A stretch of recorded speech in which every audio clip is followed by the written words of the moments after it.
जय राधा माधव, जय कुंज बिहारी। जय राधा माधव, जय Kunj Bihari.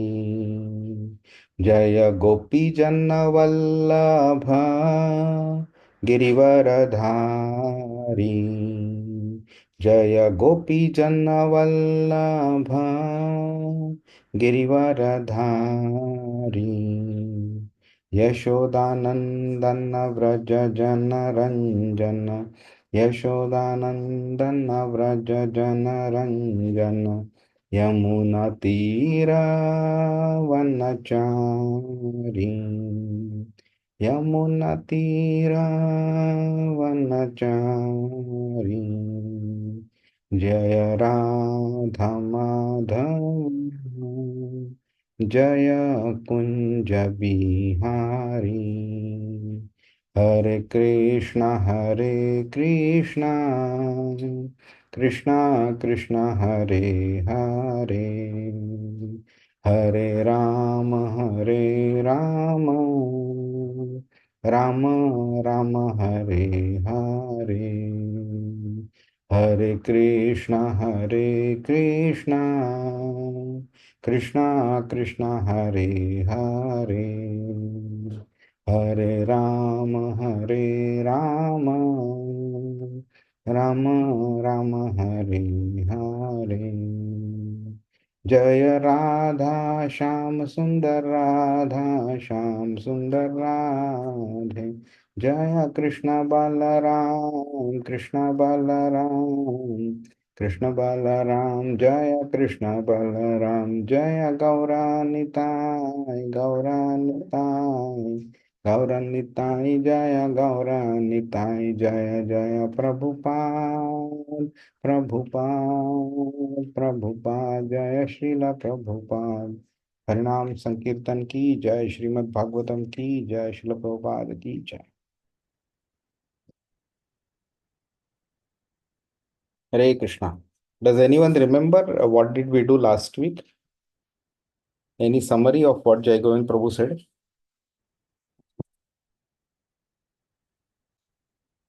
Hare Krishna. Hare Krishna. Yeah, Prabhu. Hare Krishna. Anyone remembers what did we do last week?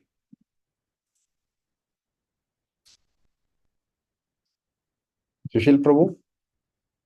Yes, Prabhu. I was just waiting if somebody else. नहीं, आप बताओ, कोई बात नहीं। Prabhu, the chapter starts with Sukhdev Goswami started replying the questions of Parikshit Maharaj. So initially it came to Brahma that Brahma was born on the lotus flower, came from the navel of Garbhodakshaya Vishnu. And when Brahma came there, he was not knowing what exactly he has to do. He again went down to that stem, but he still could not find and heard two words, ta or pa, tapa.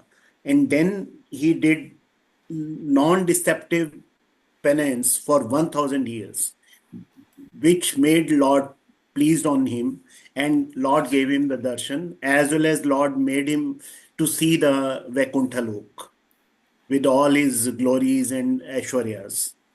And then what we did in last time was he Brahma was mentioning how what he saw there, how the goddess of fortune was there, and how what was the greatness of the Lord's Aishwarya, and he also saw the what are the different 25 energies of the Lord. And Brahma was so overwhelmed with the to see the Lord that he started weeping. He bowed down before the Lord, and that's why he is called Paramhans. Jai, Jai. So, one question automatically comes in the mind, right? See, when Brahma came out of the lotus flower, uh, he had absolutely zero idea. It was completely dark there. He had absolutely no knowledge. So just by the hearing the word ta and pa, How did he know what does ta and pa, that means tapa, means? How it is supposed to be done, and why it is to be done, and who should be object of our tapa? How did he get this information? I Can you think tell? Prabhuji, Krishna himself would have been given that knowledge to the Brahma. See, generally, what happens when we want to do the certain good things? So obviously, that desire automatically comes. That knowledge, like a as a blessings will come to us. Hopefully, Krishna would have been given that knowledge while creating Brahma. So Krishna would have given the knowledge to Brahma, is what you're saying, right? In what form? Actually, Krishna never came in front of him. So how did he Yeah. give that knowledge to him? Because see, we saw that in every person or every living being, so there is a Paramatma Sarupa is already there. Hmm. So as part of the internal Paramatma Sarupa, so It that is knowledge would Paramatma. have been, It yeah, is Paramatma, not Paramahamsa. Paramatma, Paramatma. Paramatma, yeah. Yeah. So exactly, that's correct. Yeah. So in the form of Paramatma, the Lord Krishna is situated in the heart of every living entity as Paramatma. And this Paramatma actually gives us instructions from inside. And that's how Brahma was also given this information. And that is how he was able to do tapa. And this point is actually answered today. So today, the Lord Krishna speaks to Brahma and he speaks about this particular point. Sushil Prabhu, you want to add anything? That what I says, Prabhu, it's so whatever verses we have done 18, we never found this logic anywhere discussed or given in the verse. How he got this, this was only mentioned that he heard the words and he did the Correct, 1000 years tapa. correct, correct. But Prabhupada writes in the purport. Prabhupada has mentioned that in the purport. It may not be directly in the verse, but Prabhupada has written it. So let's go to the verse number 19. We will start from 19 today. We will try and finish until 24. Until then, any question? Does anyone have any question? No? So, okay. So let's start with our prayers.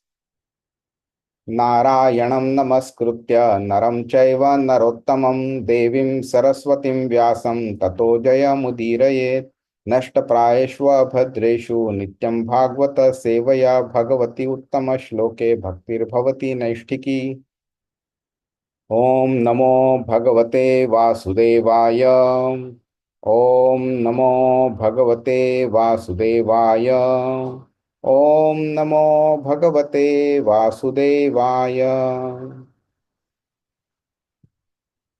Let's read the verse.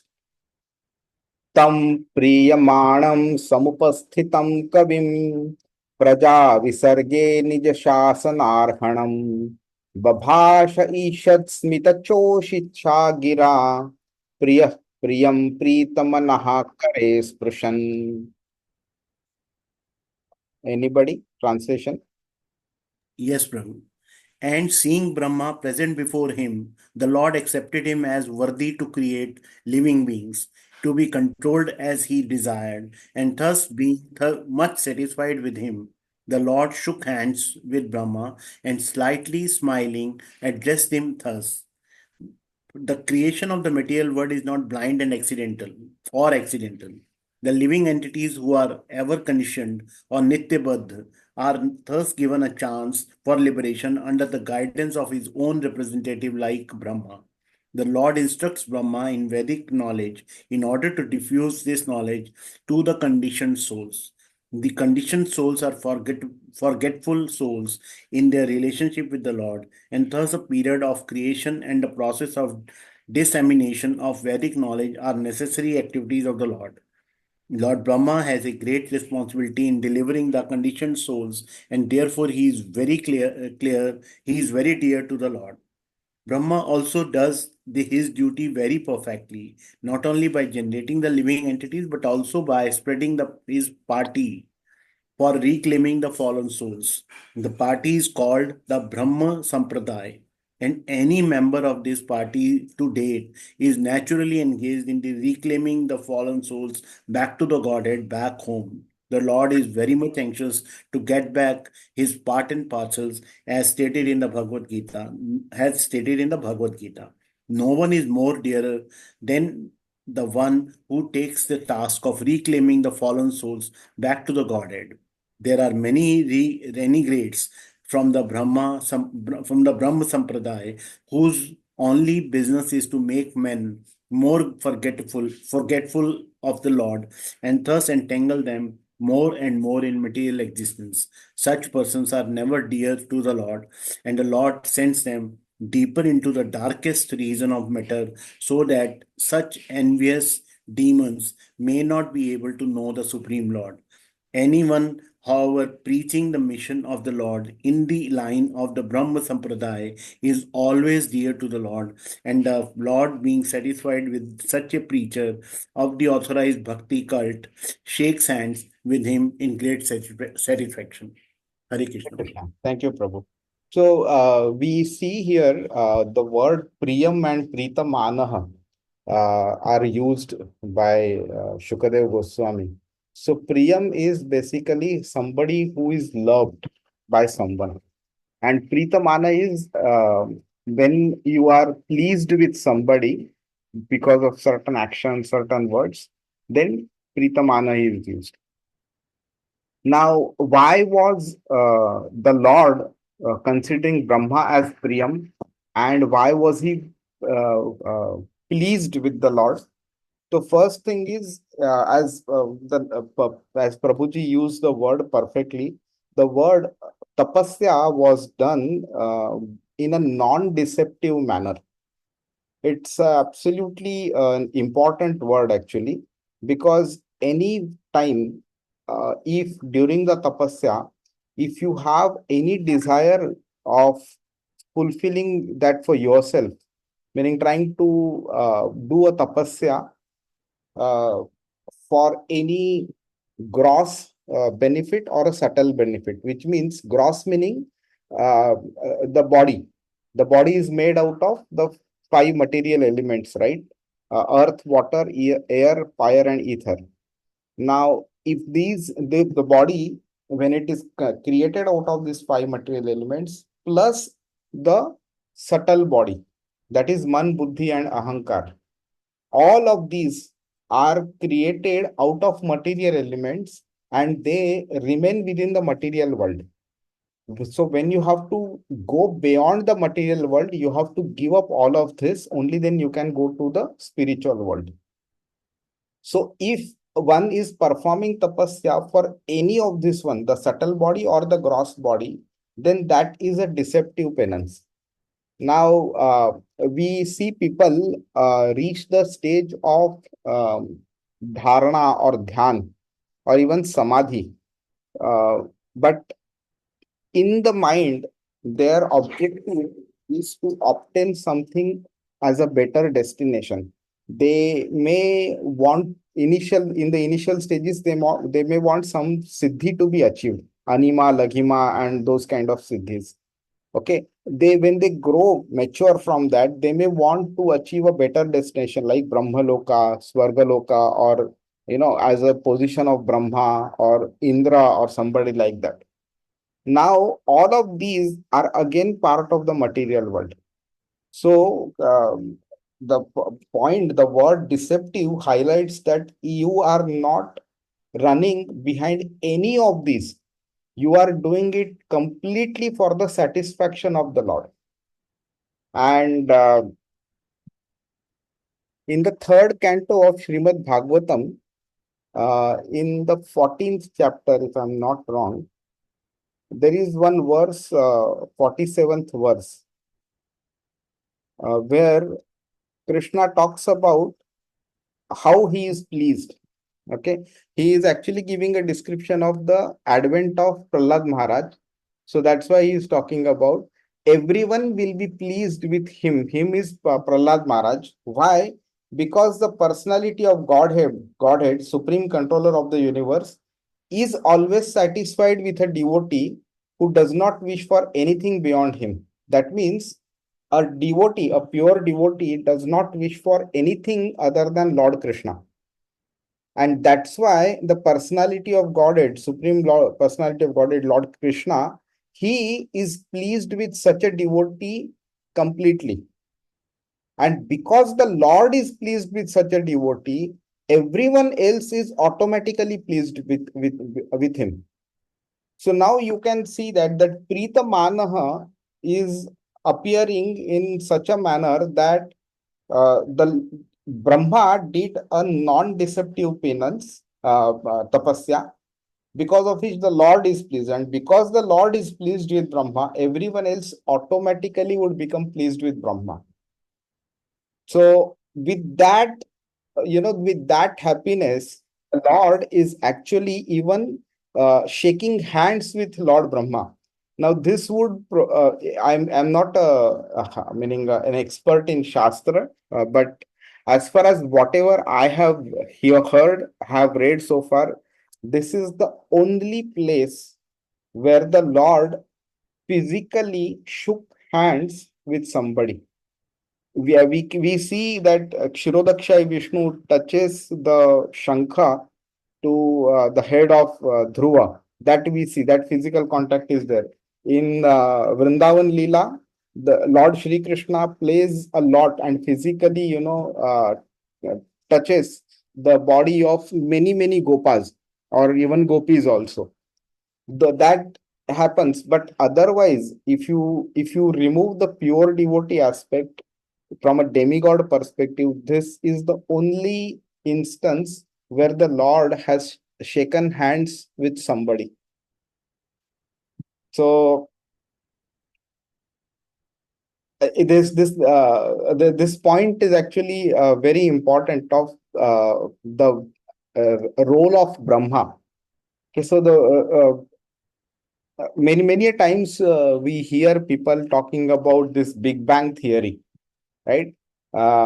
People think that there was a big blast, lot of energy was there, and there was a big blast, and that's how the universes got created. But this theory is so flawed theory. It has so many defects that they are unable to answer any question arising out of this kind of theory. So they cannot explain how did the energy get created?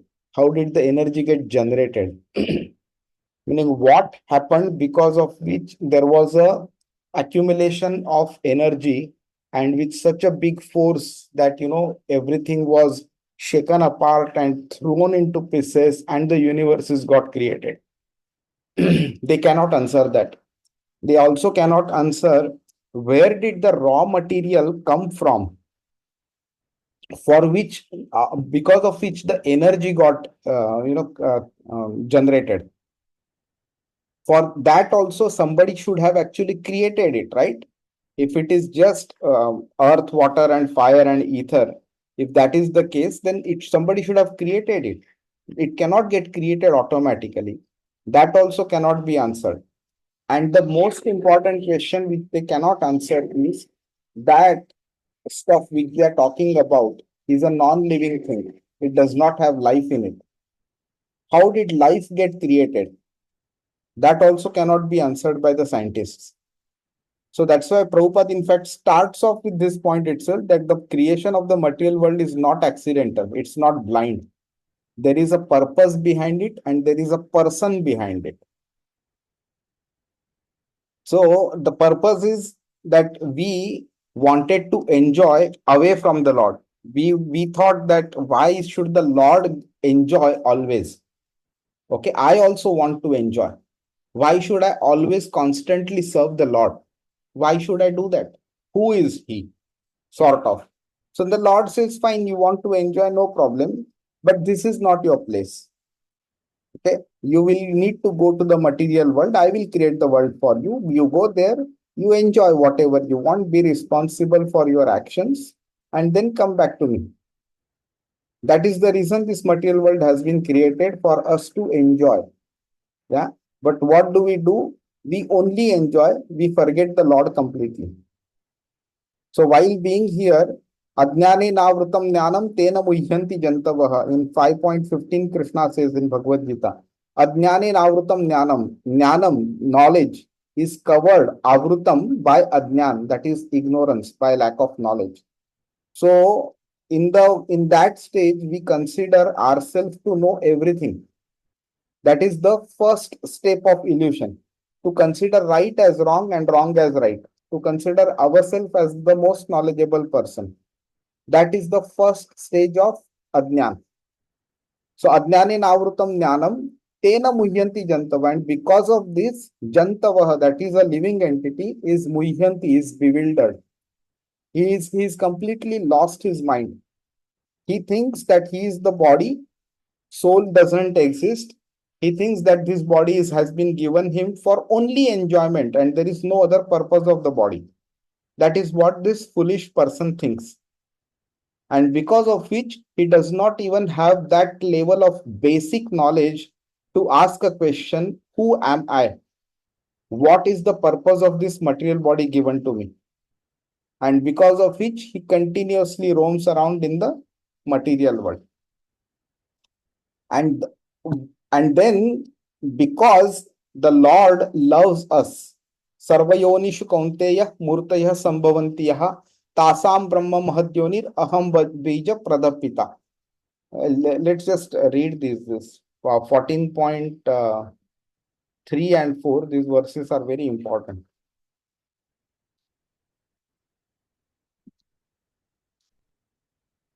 The total material substance called Brahman is the source of birth, and it is that Brahman that I impregnate, making possible the birth of all living beings. So the complete material stuff, okay, because of which the living entities are brought into the world, that bringing process of living entities into the world is done by the Lord. And this whole thing is also created by the Lord, as mentioned in various other chapters. Now, Krishna is saying that it should be understood that all species of life are made possible by birth in this material nature, and I am the seed giving father. So, this father, who is from with whom we were staying previously, now has forced us to come into the material world and ensure that our desire for enjoyment is fulfilled here itself. And once it is done, he will take us back. But he has not left us without any kind of supervision. He is with us as the Paramatma, constantly roaming around from one body to another, from one planet to another. Why? Because he loves us. And because he loves us, he does not want us to get lost. And because of that, he is constantly with us to ensure that he is protecting us constantly. Now, what does the Lord want? The Lord is not happy with we roaming around and suffering in this material world. Okay, so in 15.7, Krishna describes it very nicely. The living entities in this conditioned world are my eternal fragmental parts. Due to conditioned life, they are struggling very hard with the six senses, which include the mind. We are struggling. Karshati is the word used there. We are struggling in the material world because of our senses. Okay. So what Krishna is doing, he as a loving father, he is trying to create an environment for us by which we can learn, commit mistakes purposefully, learn from our mistakes, and ensure we do not repeat them again. And this whole thing will result into we starting to look towards Paramatma and starting to perform our bhakti and starting the journey of going back to Krishna again. Now, this whole process is made possible by Lord Brahma from two perspectives.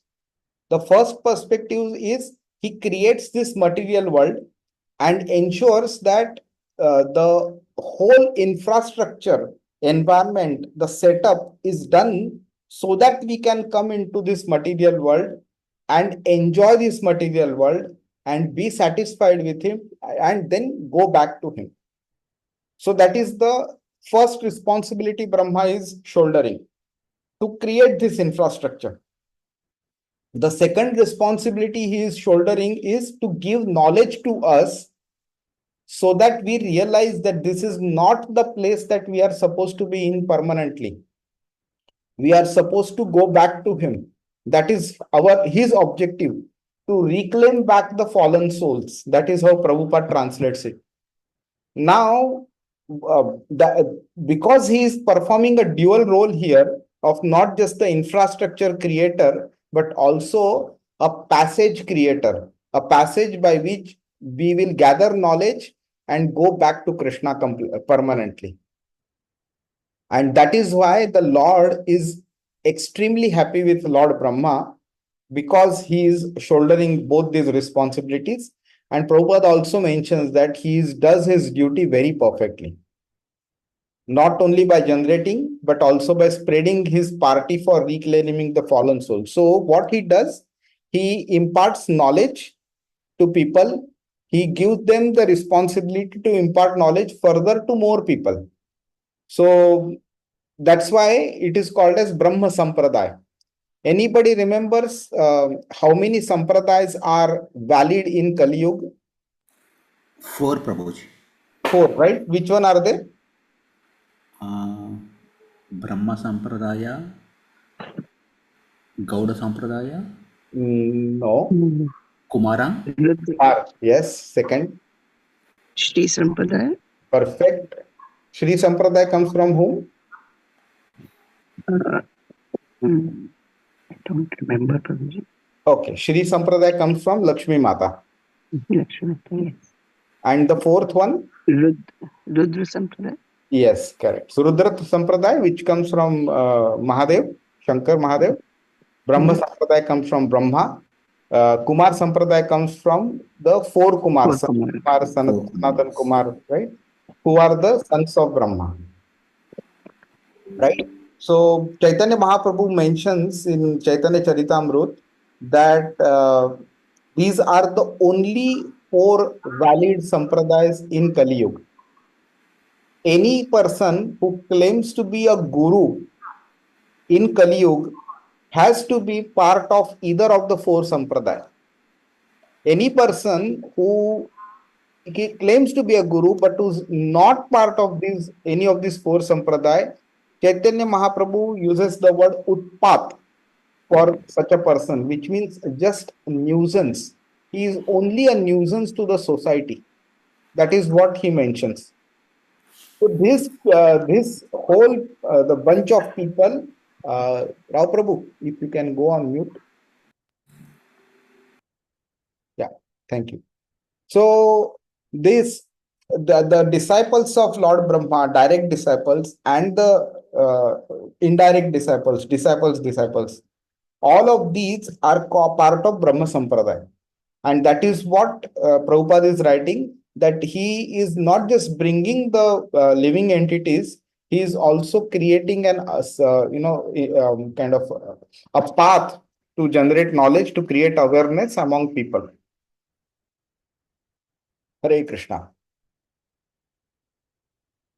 Let's move on to verse number 20. Now the Lord starts speaking. Yeah. So we'll see what he speaks now.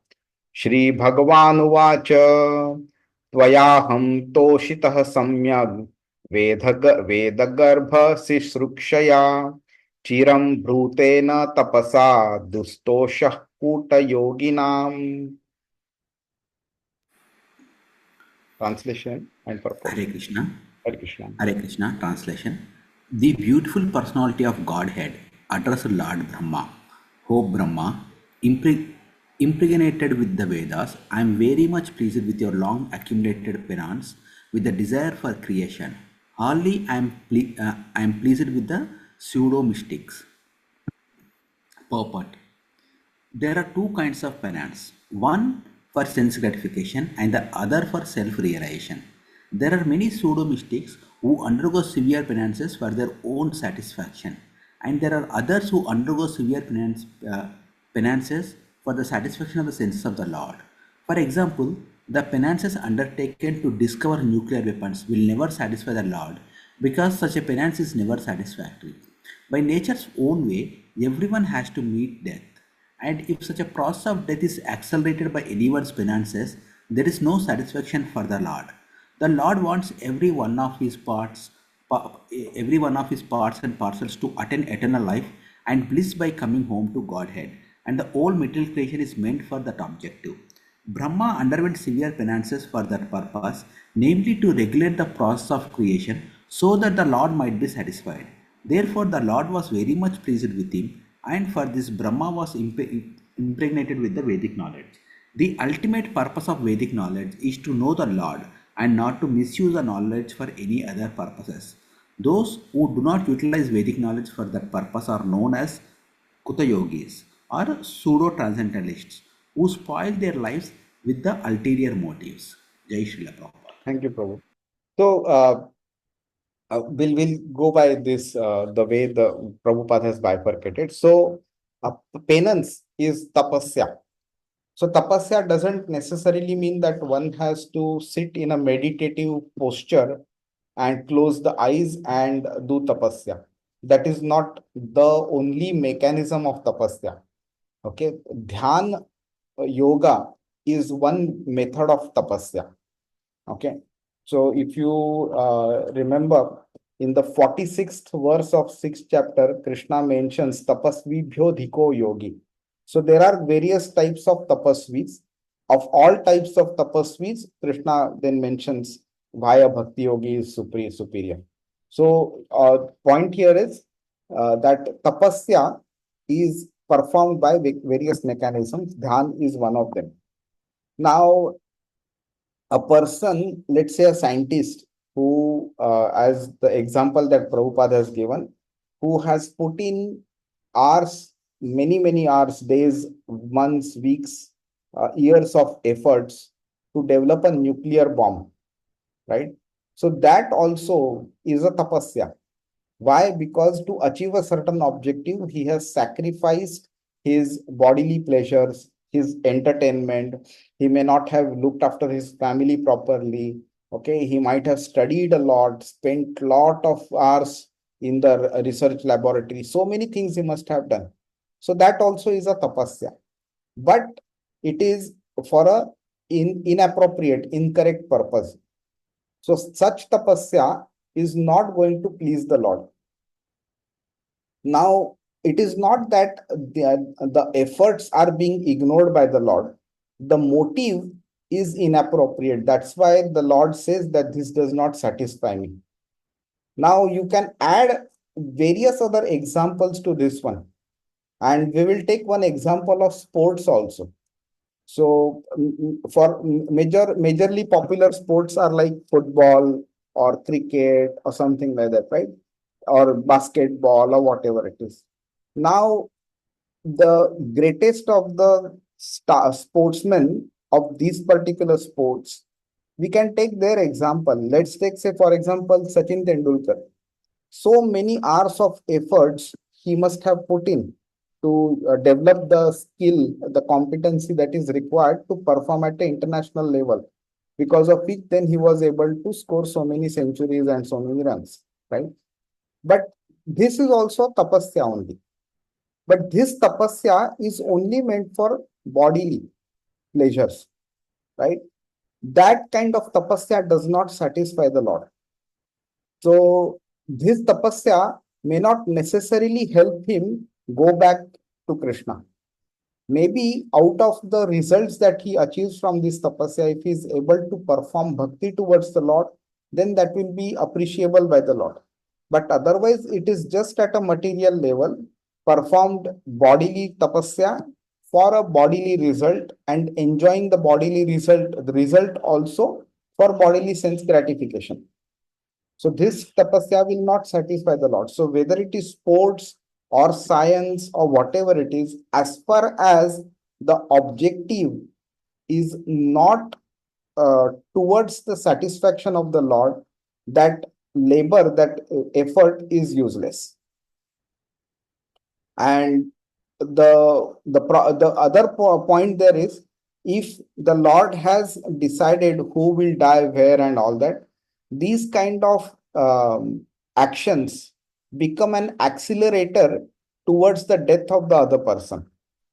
Okay, so then automatically the question comes up, is the death not already determined? How can these be called as accelerator? So, of course, death is already determined here. But the point is, you are becoming an instrument towards the acceleration, towards that death. And that's why you are considered as the accelerator. Even in case of a sportsman also, he is not causing the death of somebody. Okay. But the point is, I'm sure you all must be knowing that the number of breath that a person is supposed to take in his whole life is predetermined. Does anyone know this? How many breaths is somebody supposed to take in his entire life is a predetermined number. In addition to this one, there is also another number which is predetermined. The number of something something. Does anyone know what that is? Yes, Prabhuji. Morsel of food. Yeah, so Radhapat Pankaj Prabhu did mention, right, this the other day. So the number Yes, of Prabhuji. plates and the number of morsels that a person eats is predetermined. So that is the reason why previously the yogis who used to do meditation, they used to control their breath using pranayam and various other techniques so that they can elongate their life. They used to eat also very little, only as much as needed for the bare necessity of the body, so that they elongate their life, and whatever karma they may have accumulated previously, they wanted that to come to them in this life itself, so that the good or the bad result can be enjoyed or suffered for in this life itself, and they do not need to take another birth. That was the objective. But today, what do we do?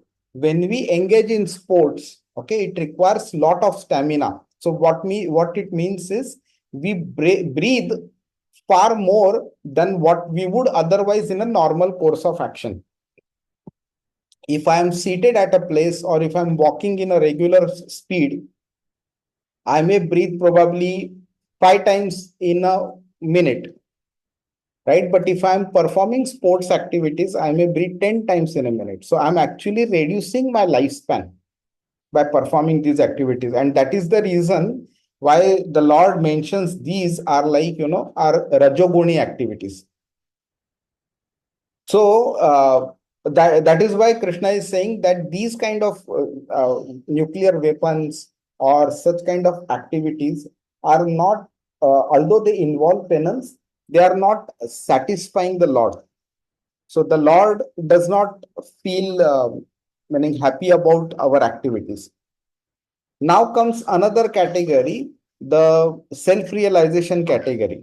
Now within that also we can say that the sense gratification aspect is still there. So the first sense gratification was completely at a gross level, bodily level. The other one is they are walking towards the path of self-realization, but within that also they are using the knowledge of the Shastra and Vedas for their benefit, which again falls into the sense gratification category. So when a person, Prabhupada always gives the example of the people who conduct Bhagavad Saptaha, who are not from Parampara.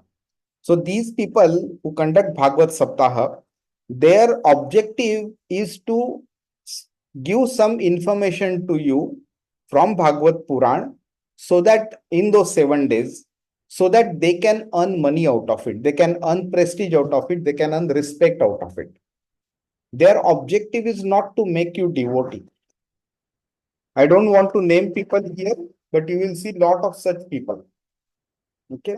Now, again, here, the objective is not the satisfaction of the Lord. The objective is my personal satisfaction. So, meaning, so there are two categories of people.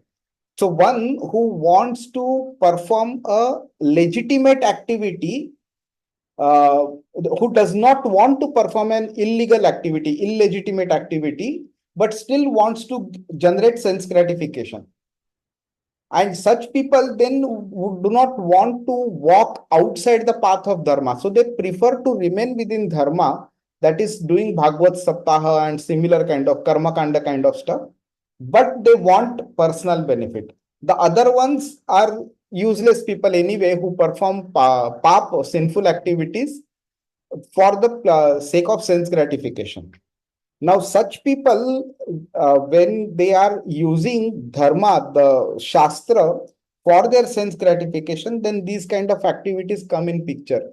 That I will speak about Bhagavatam. Why? Because I want money out of it. I want prestige out of it. But the primary goal behind this is not the satisfaction of the Lord. It is a personal satisfaction. So that is why Krishna is using this word Dustoshaha Kuta Yoginam. Okay. Kuta meaning some kind of an activity by which we fool somebody. Kutaniti is the word used, right? Kutaniti is politics, but done with the intention of creating some problem to the other person, done in a kind of an illegitimate manner. And Krishna is saying that such people, Kuta Yogi Nam, they cannot please Krishna. So he is saying, I can never be pleased by such pseudo mystics. Hare Krishna. So the ultimate purpose, Prabhupada says, is of Vedic knowledge is to know the Lord and not to misuse the knowledge for any other purposes. And such people who do that wrong utilization, they are called as Kuta Yogi, and who spoil their lives with ulterior motives. Hare Krishna. Let's move to verse 21. Any question, anybody? No? Okay, so let's move to verse 21. Varam varaya bhadram te varesham mabhivanchitam brahman shreyah parishramah pumsam maddarshanavadhihi. Translation? Anybody? Yeah, I'll read. But before that, one small question. Yeah. You were telling about the number of count of breaths and the count of food, right? Yeah. So, and you also mentioned that people in the past or the Maharishis, they actually control their breath to elongate their this thing. That means it is just the count, it is not the period. Is it? Yes, you are right. So a period is not generally forced upon, but it doesn't mean that a person can try and hold it for a very, very long time and remain for a more than the time that they deserve and all that. Finally, it is all controlled by Lord Krishna only. So if he wants to ensure that you have to die within a certain period of time, then he will ensure that it happens. Now, sorry, I I cut you while asking the question. Please continue. No, I'll go ahead with the translation. Okay. So meaning there are kind of souls like Vyasdev or Gargamuni or something like people like them. They are called as Trikala Darshi.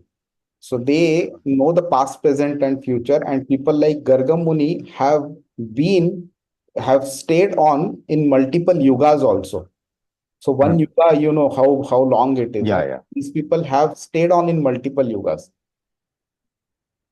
The reason why I asked that is generally they say they are able to foresee or tell the time and date and things like that, right? Correct. Or else, so I was a little bit confused.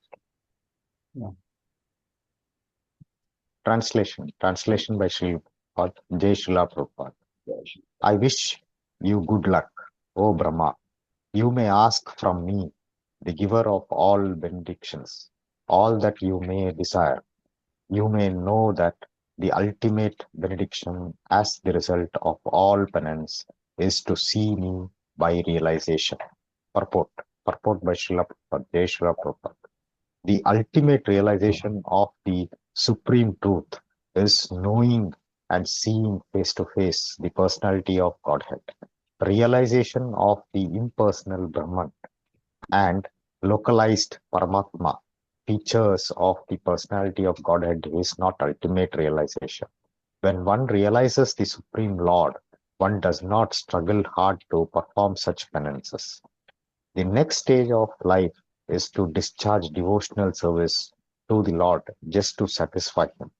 In other words, one who has realized and seen the Supreme Lord has attained all perfection because everything is included in the highest perfectional stage.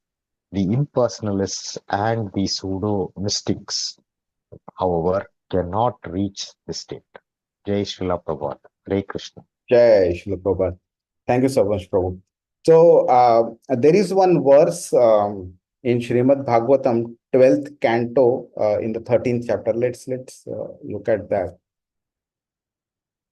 So that will give us a clarity as to this particular verse and the next verse.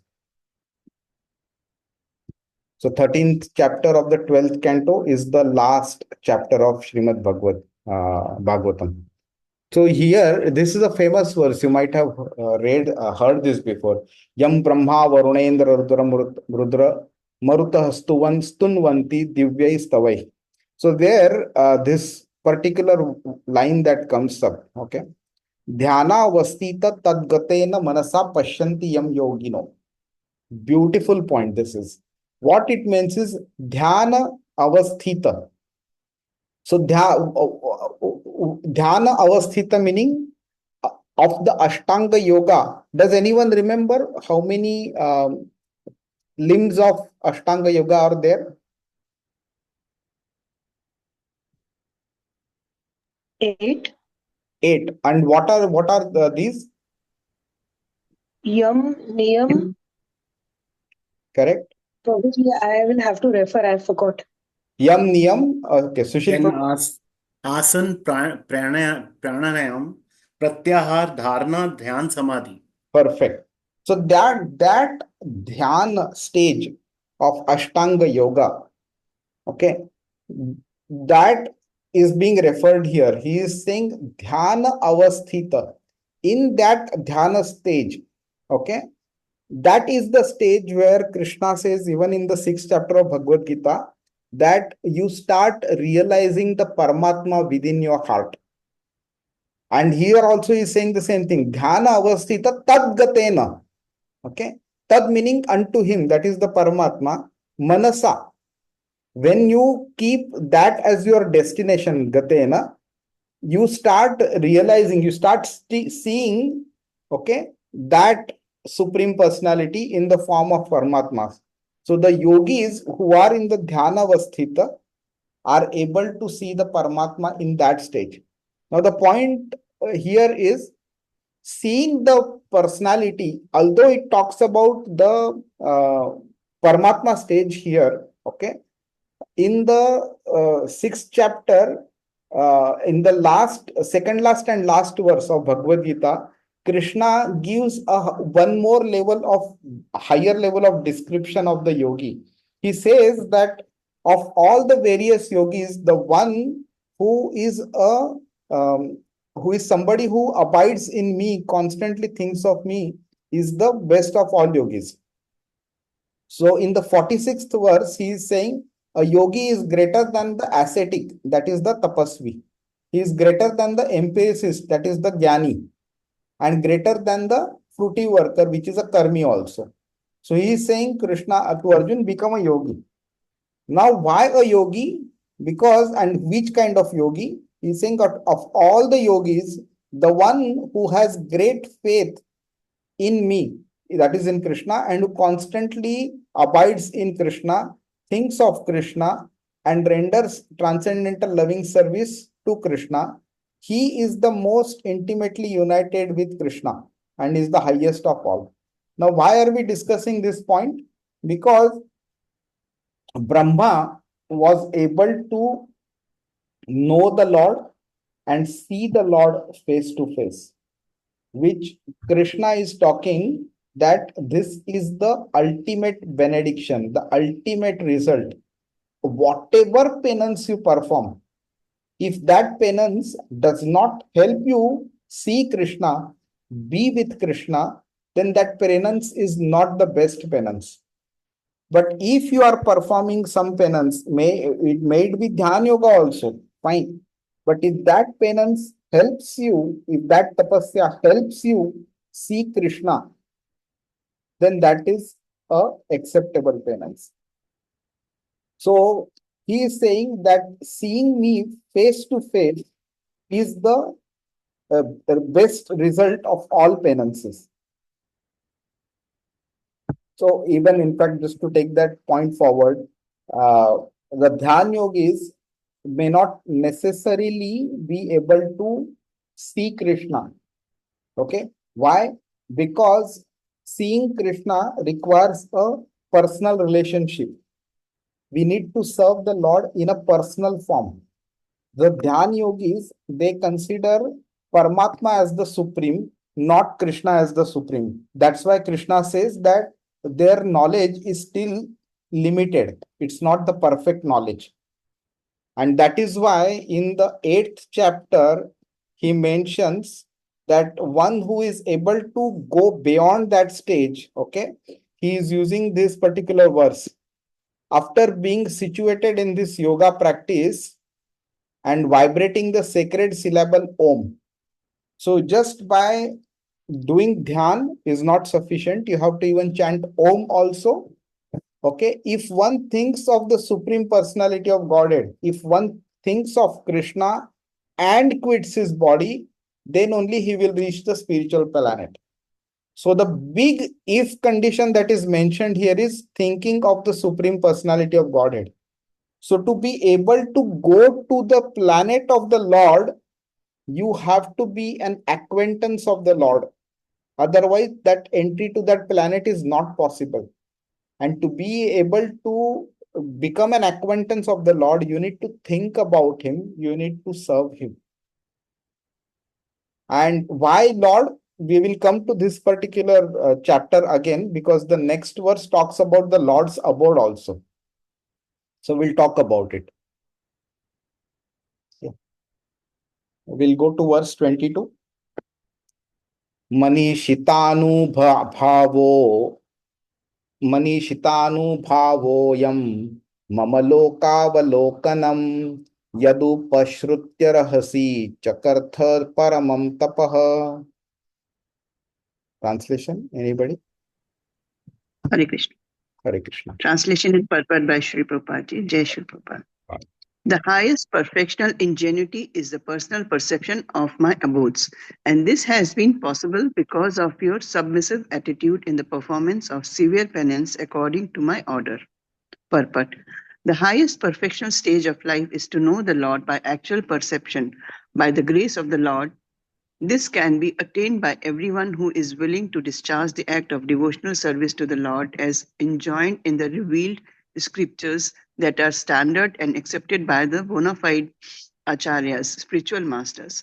For example, the Bhagavad Gita is the approved Vedic literature accepted by all the great acharyas such as Shankara, Ramanuja, Madhava, Chaitanya, Vishwanatha,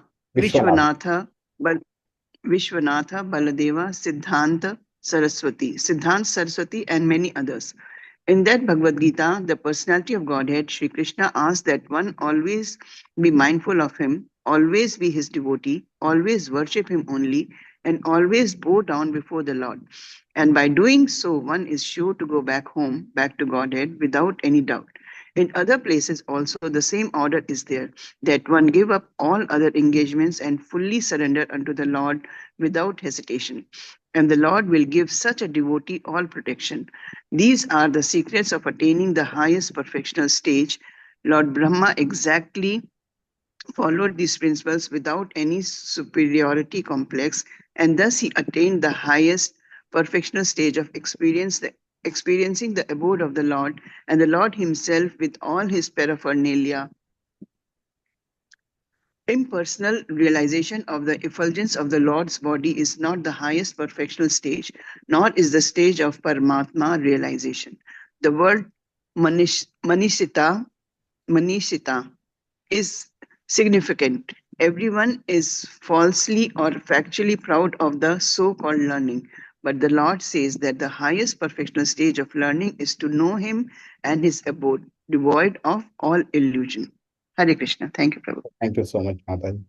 So now, in addition to seeing the Lord face to face or knowing the Lord, Krishna gives one more level or one more perspective of the highest level of knowledge. That is to understand the abode of Krishna. Okay. Now, can somebody tell me why is the abode of Krishna specifically being talked here? Why not Brahmalok or Swargalok or something like that? Or why not anything else? What is it that is there in the abode of Sri Krishna which is not there in other abodes? Hare Krishna, Prabhuji. Hare Krishna. If we go to this Lord's abode, we don't know, we'll not come back here in the Bhuloka again. But from other lokas, we will be fallen down. Okay. And what is the reason we may fall down? Because of our karmas only, So we are not. let's take an example. Let's say the Lord creates a planet for you, and he says that your karma is now 0. You can remain here. So will you want to go there or will you not want to go there?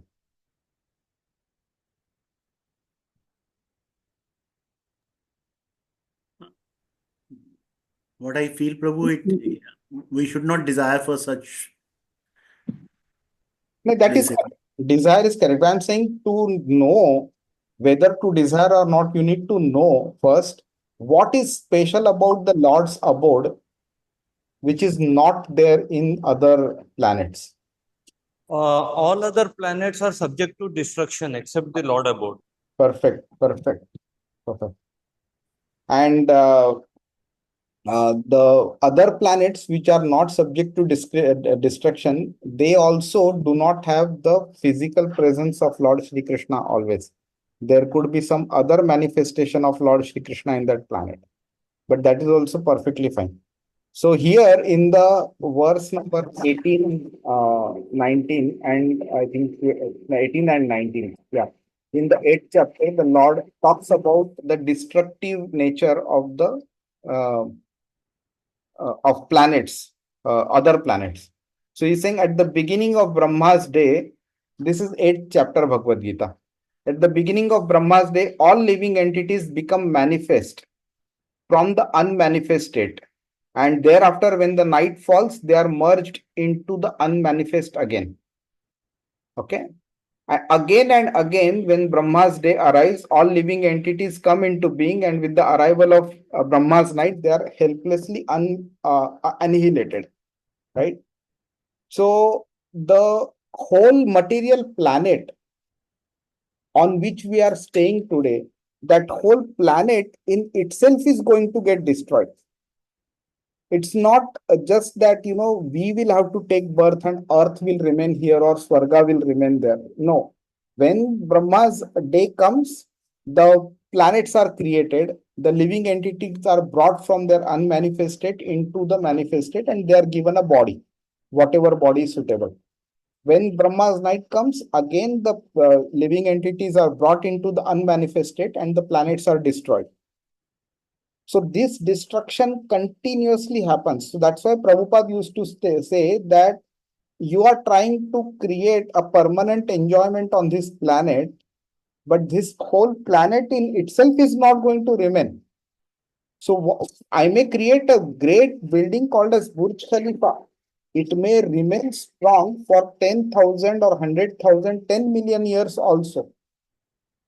But at the point of time when this whole world is going to get destroyed, your building is not going to remain there.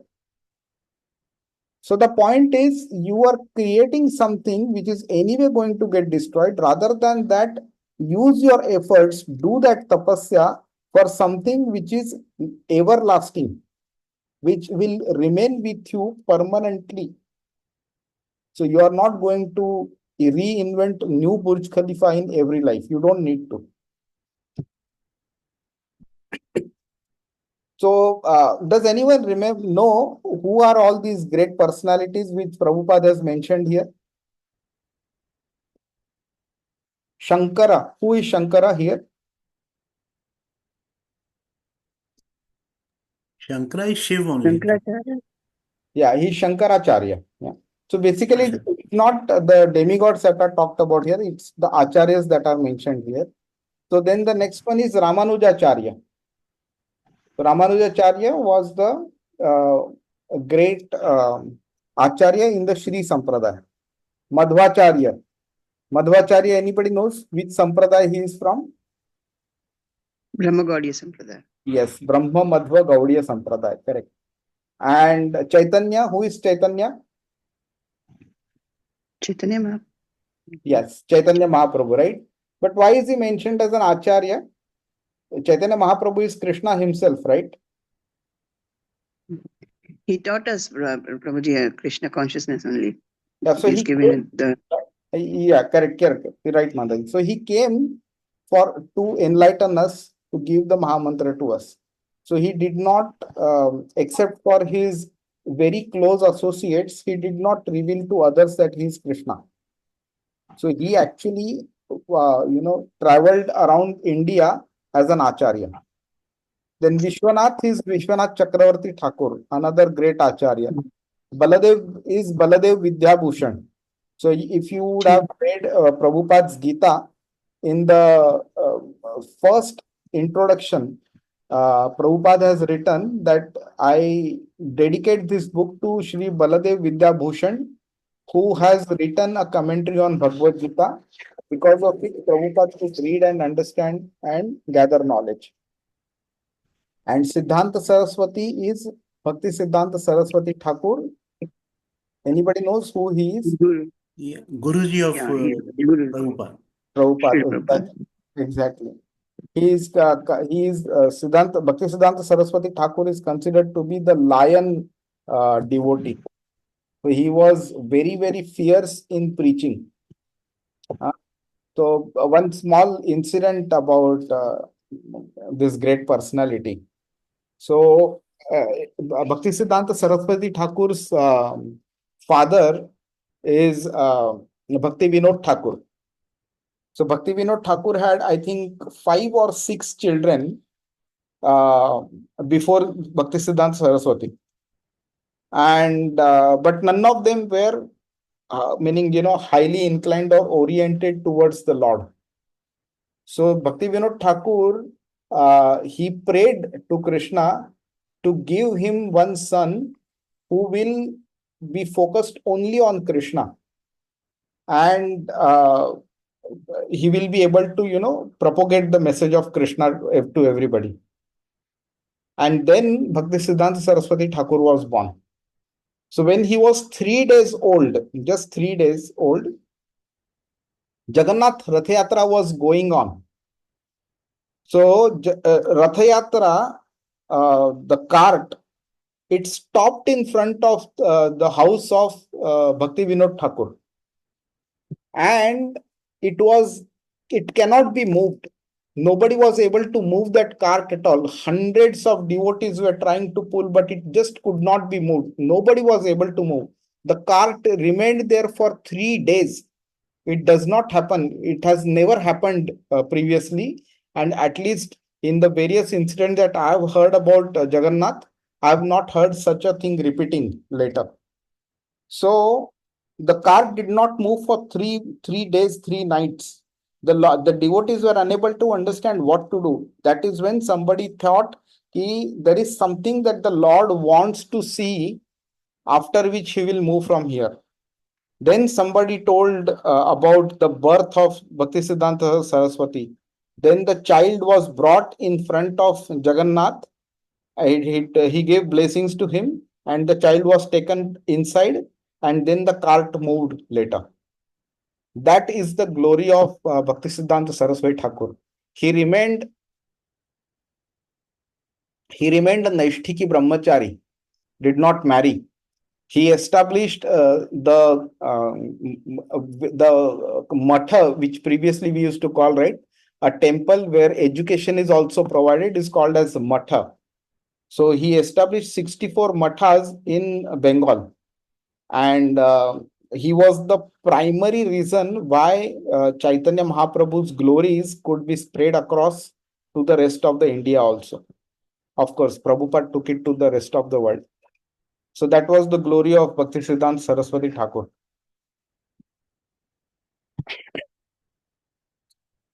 Hare Krishna. So the point here is, at any point of time, knowledge, whether it is a false knowledge or whether it is a true knowledge, one should never be proud about our knowledge, because whatever knowledge we have is actually coming from the supreme source of knowledge, that is Shri Krishna.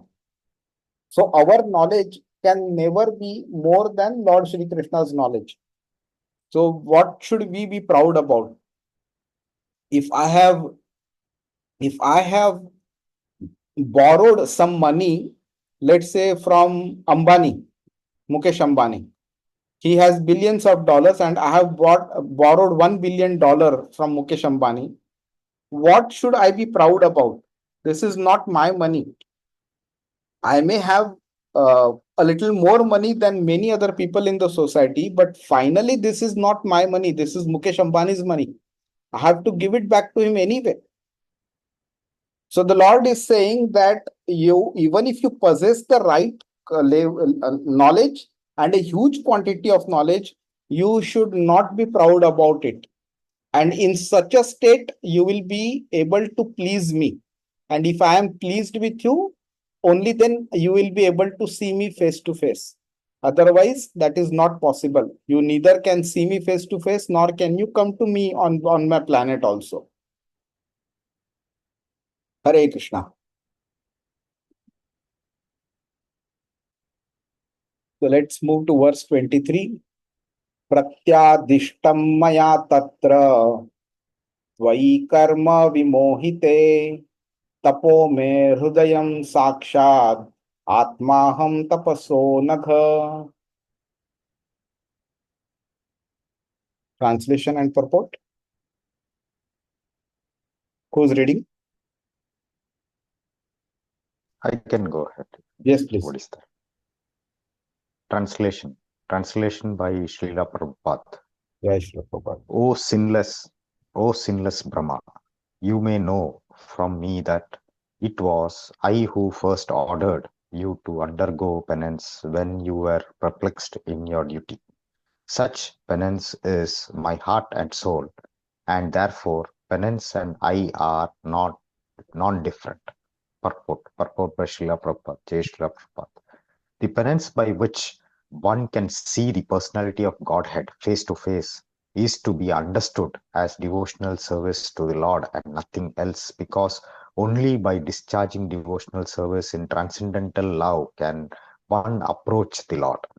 Such penance is the internal potency of the Lord and is non-different from Him.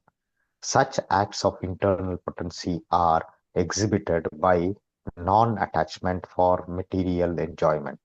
The living entities are engaged in the conditions of material bondage because of their propensity for overlordship.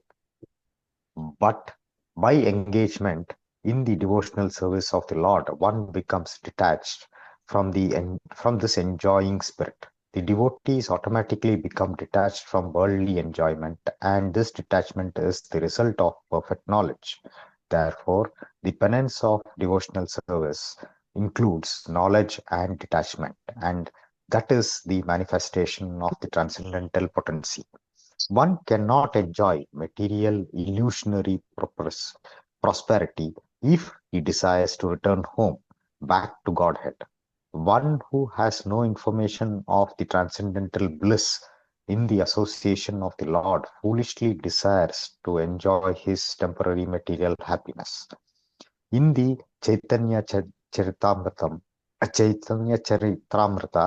it is said that if someone sincerely wants to see the Lord and at the same time wants to enjoy this material world, he is considered to be a fool only. One who wants to remain here in the material world by in the material world for material enjoyment has no business entering into the eternal kingdom of the Lord. The Lord favors such a foolish devotee by snatching all that he may possess in the material world. If such a foolish devotee of the Lord tries to recoup his position, then the merciful Lord again snatches away all that he may have possessed. By such repeated failures in the material prosperity, he becomes very unpopular with his family members and friends. In the material world, the family members and friends honor persons who are very successful in accumulating wealth by any means. The foolish devotees of the Lord is thus put into forcible penance by the grace of the Lord. And at the end of the devotee becomes perfectly happy being engaged in the service of the Lord. Therefore, penance in devotional service of the Lord, either by voluntary submission or by being forced by the Lord, is necessary for attaining perfection, and thus such penance is the eternal potency of the Lord. One cannot, however, be engaged in the penance of devotional service without being completely free from all sins. As stated in the Bhagavad Gita, only a person who is completely free from all reactions of sin can engage himself in the worship of the Lord. Brahmaji was sinless, and therefore he faithfully discharged the advice of the Lord. Tapa, tapa, and the Lord, being satisfied with him, awarded him the desired result. Therefore, only love and penance combined can please the Lord, and thus one is able to attain his complete mercy. He directs the sinless, and the sinless devotee attains the highest perfection of life. Jai Srila Prabhupada, Hare Krishna. Hare Krishna. Thank you, Prabhu. So, firstly, we understand that penance is basically not different from a devotional service, especially when it does not have a material tinge in it, right? Penance with the material motive is not devotional service. So, any penance which allows us to reach back to Krishna is devotional service. Now, very few points which Prabhupada has mentioned, we have already spoken about it, so I'll not repeat them. Okay, but there is a kind of a constant discussion that happens about knowledge and bhakti. So, because of knowledge, bhakti comes is one school of thought, and because of bhakti, knowledge comes is another school of thought. What do you think? What is right? What comes first, knowledge or bhakti? Bhakti should come first, or knowledge, and then through knowledge you have bhakti. Okay, Prabhuji, bhakti, no? so bhakti, right? So there is Bhakti is the first. correct. So actually, the love for Krishna is already present with every living entity. It is currently in a dormant state for some people. For some people, it is getting activated. Like we are now realizing gradually that we have to love Krishna. We have to devote ourselves to Krishna. We are learning gradually. We have not reached that stage where we have understood it completely. So that bhakti is there in a dormant state with everybody. When the Lord decides to give some kind of special mercy to us, then that knowledge starts coming in to make us realize that you are the soul, you are not a body. You need to do something different. Then the questions about who am I start coming in. What am I doing here? What is this material world? Why is it created? Why have I come here? These kind of questions start coming in. And then as we move forward, the knowledge starts coming in. As the knowledge comes, we do more bhakti. As we do more bhakti, more knowledge comes. And this interdependence goes on and on and on. So that's why Prabhupada always mentions that if you do not have um, the knowledge required, but you only possess emotions, they are just pure sentiments. They actually do not help you in progressing. And if you have emotions but no knowledge, then that is also not helpful. So Prabhupada always stressed upon knowledge and emotions, both and bhakti together. So that's why the bhakti aspect is not without knowledge. So Krishna says in Bhagavad Gita in 2-3 different places, Bhaktyamam abhijanati. Only a pure devotee can understand me as I am. It is not possible to understand Krishna by becoming his enemy, by not doing any bhakti towards him, but still we would be able to get the best of the knowledge. That is not possible, because this bhakti comes by his mercy, and that bhakti translates into knowledge gradually. But without knowledge, we will not be able to do bhakti. That's why the interdependence is there. Now, there is another perspective wherein if somebody is doing bhakti towards Krishna, then for him it is simple to do more and more and more bhakti and then go to Krishna. So then the question will come about a person who is engrossed in the material aspect completely. What happens to such a person?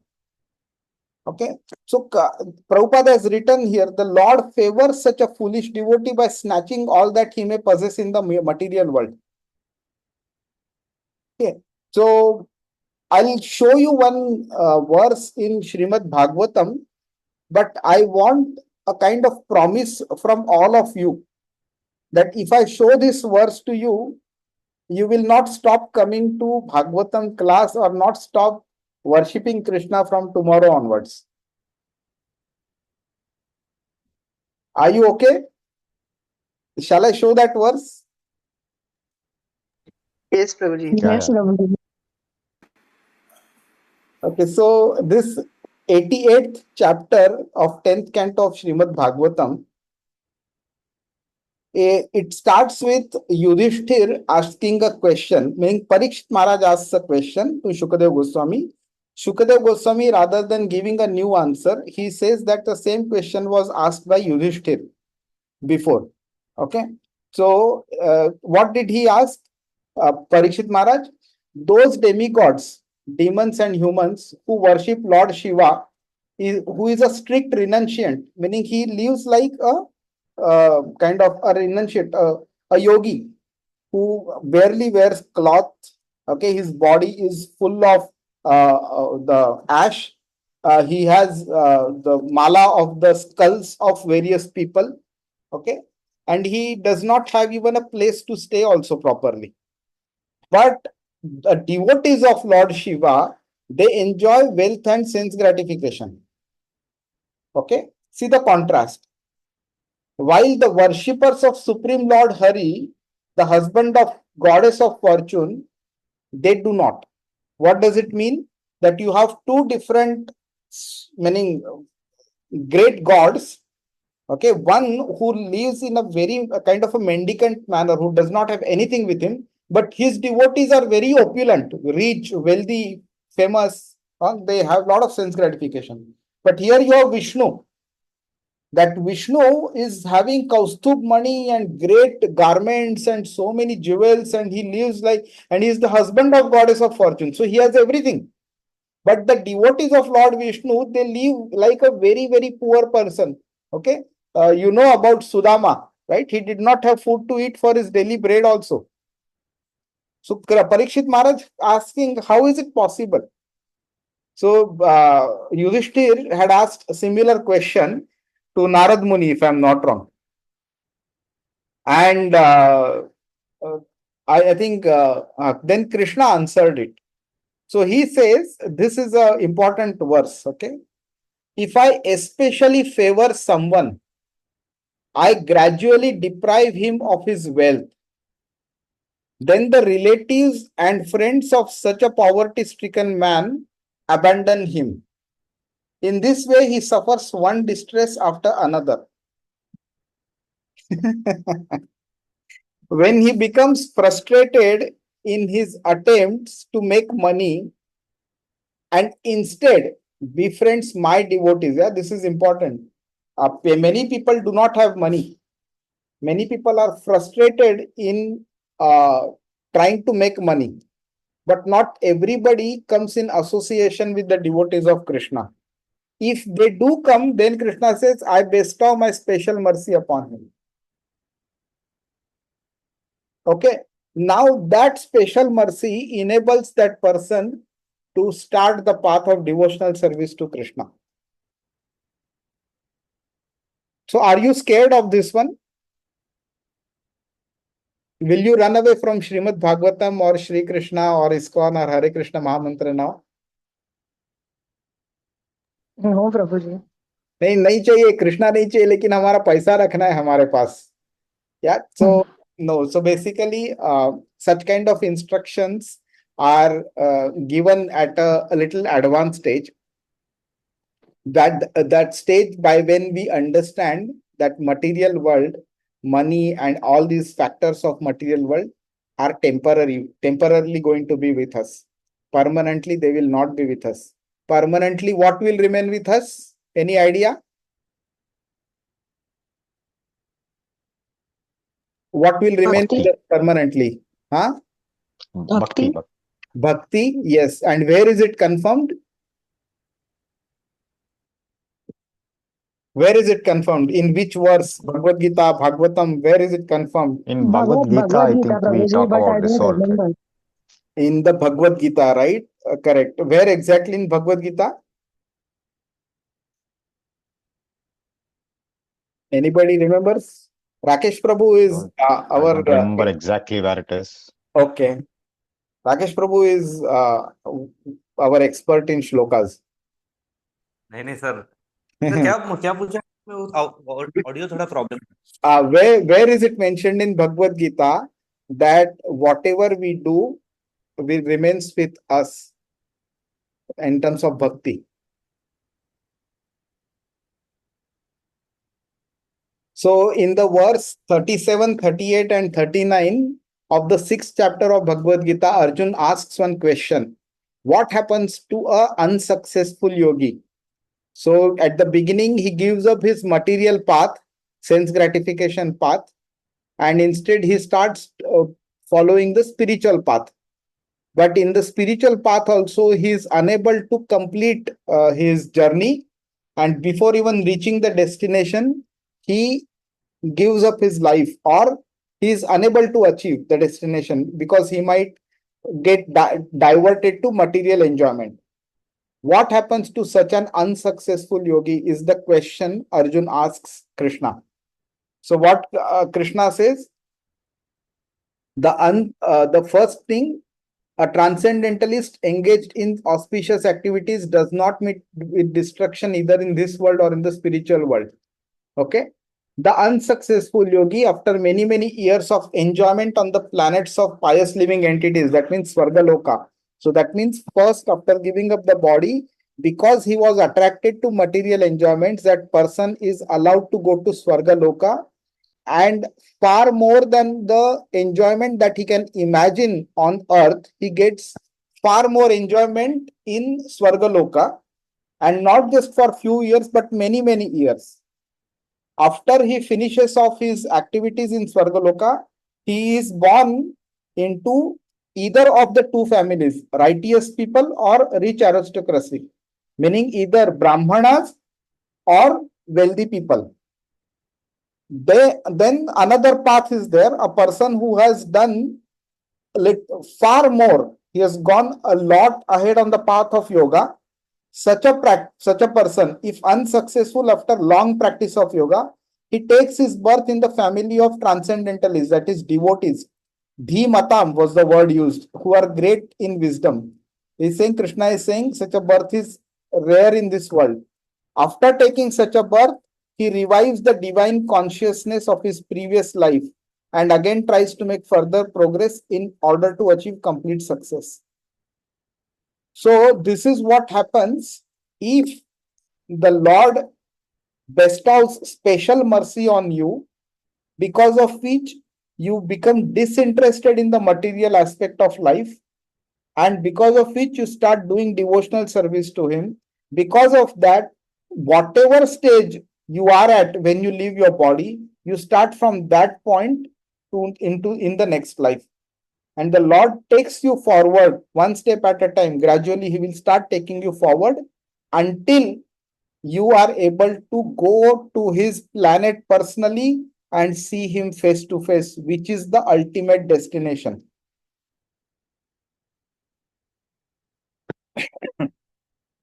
And that is why devotional service is considered to be the ultimate, because only by bhakti you can do that.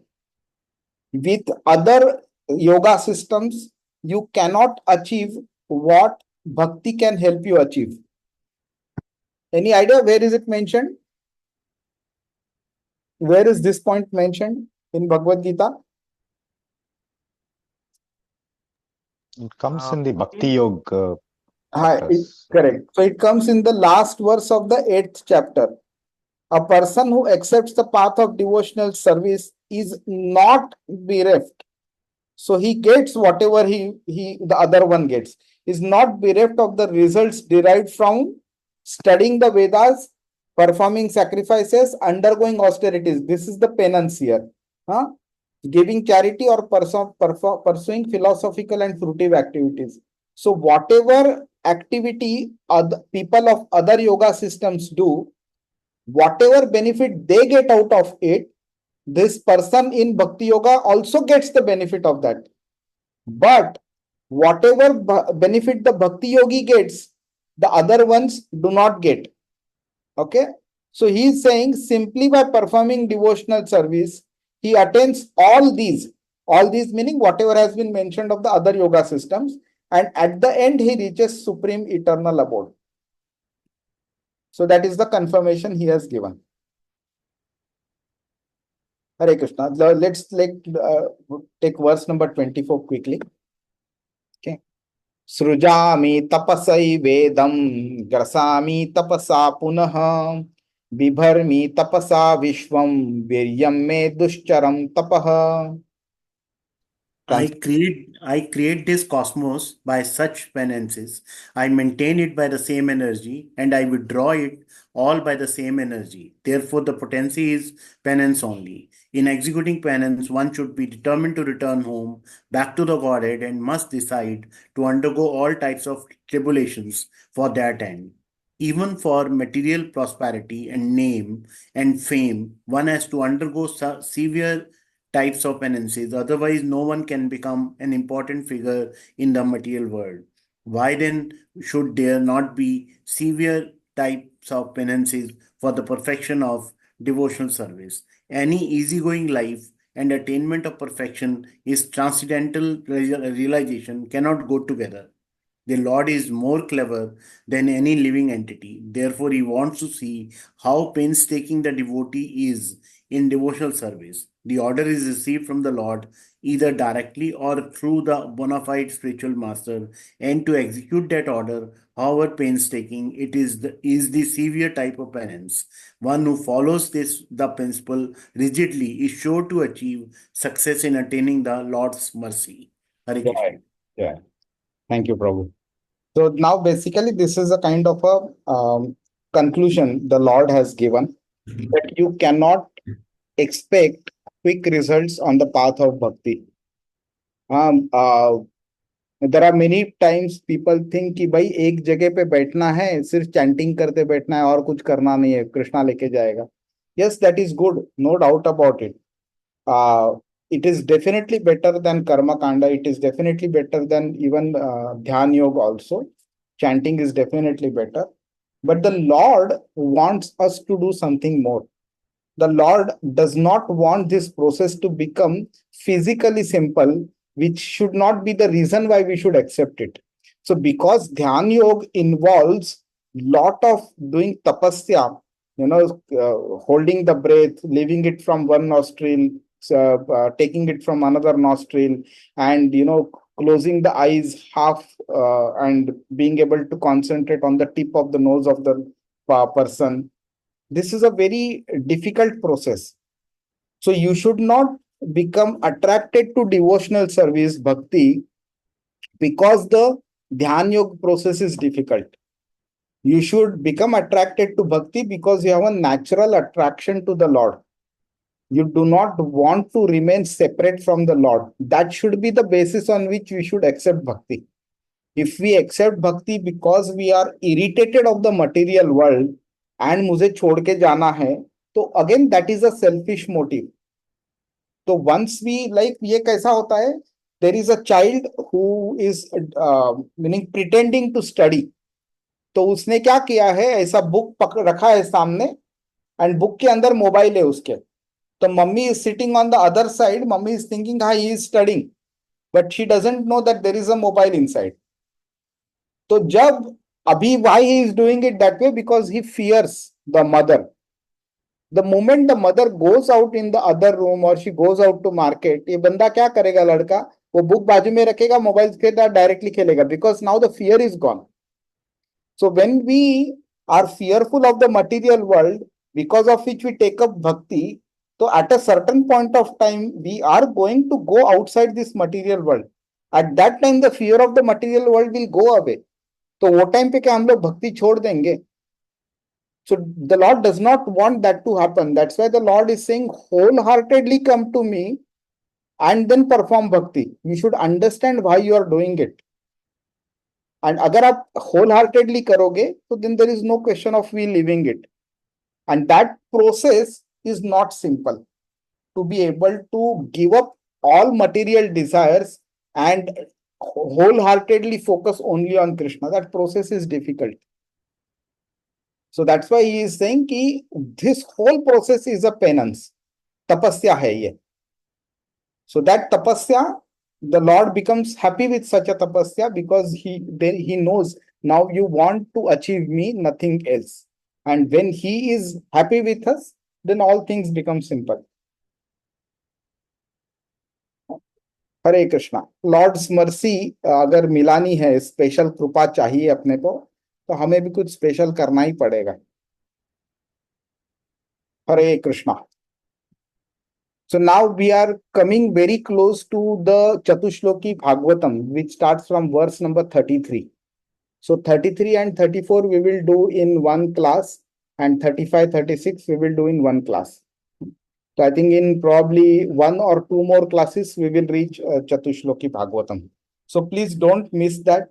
We will have some of our best, meaning highly intellectual devotees giving us classes on the Chatushloki Bhagavatam. So please don't miss that. Hare Krishna. Any question? Prabhuji, no question, but I wanted to show Girirajji. Yes, Mother, please. I'm really sorry if I'm annoying anybody. नहीं. But I feel that I should. Sorry, Prabhuji. Hare Krishna, no worries. Hare Krishna.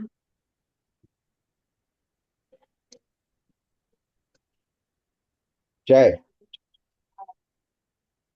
This is that bhoga of rice, and this is Girirajji. जय. आज गोवर्धन पूजा है तो आपने अच्छा भोग लगाया है. Very nice. Very nice. Yes. Very nice, Mataji. This is Girirajji. जय. Not the real one, not the Vrindavan one. It is only a replica. Yeah. This is my Thakurji. Jai. Thank you, Prabhuji. Thank you so much, Mataji. Thank you, Mataji. Hare Krishna. So next week milte hai. I will not be available next week, but the class will go on. Rao Prabhu, if you can coordinate for us, that will be great. Sure. Thank you so much. Hare Krishna. See you Thank next you. week.